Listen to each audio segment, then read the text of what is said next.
Alors les pertes vaginales, qu'on a appelées autrefois pertes blanches. Alors, il faut savoir que le vagin, c'est une cavité tapissée de muqueuses.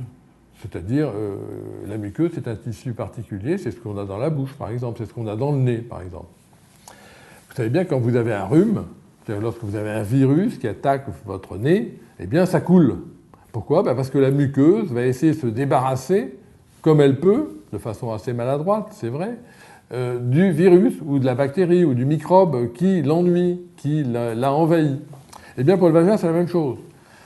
Dès lors que la ligne de défense des germes sympas, ceux qui sont normaux dans le vagin, vous savez qu'on a des germes normaux dans le vagin, comme on a des germes normaux dans l'intestin ou la bouche, eh bien, dès lors que cette ligne de défense va être attaquée, voire décimée par les méchants agresseurs extérieurs, que peuvent être le chlamydia, le gonocoque, mais aussi les germes de la vaginose bactérienne, la mycose, eh bien, le vagin va réagir comme il peut. Il va sécréter du liquide plus ou moins caractéristique pour essayer de se débarrasser de ou des intrus.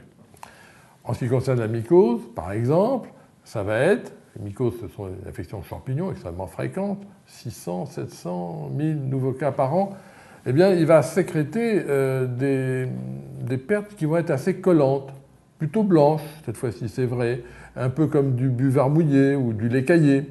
Ça, ce sont les pertes caractéristiques de la mycose et qui nous permettent à nos gynécologues de faire un diagnostic relativement facile. Les pertes de la vaginose bactérienne, elles, qui se caractérisent par leur mauvaise odeur.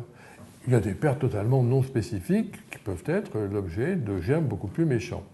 Eh bien, les pertes, donc, vaginales sont en général l'expression d'une agression microbienne venue de l'extérieur. Mais attention, chez les femmes qui ne prennent pas la pilule contraceptive, il y a aussi des pertes normales, qu'on va dire physiologiques, surtout au milieu du cycle, c'est-à-dire 2 semaines avant les règles.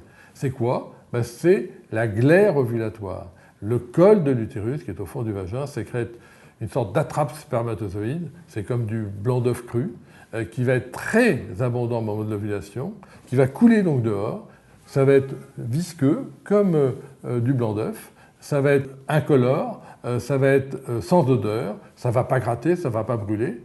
Et ça, ce n'est pas pathologique. Ça, c'est la norme, c'est la normale. Et il y a des femmes qui ont beaucoup de glaire et qui se demandent ce que c'est, et d'autres qui n'en ont pas beaucoup, ou en tout cas qui ne la sentent pas, et qui ne seront jamais préoccupées de cette affaire. Donc attention de ne pas traiter une glaire ovulatoire comme une perte pathologique. C'est à votre médecin, à votre gynécologue de faire la différence.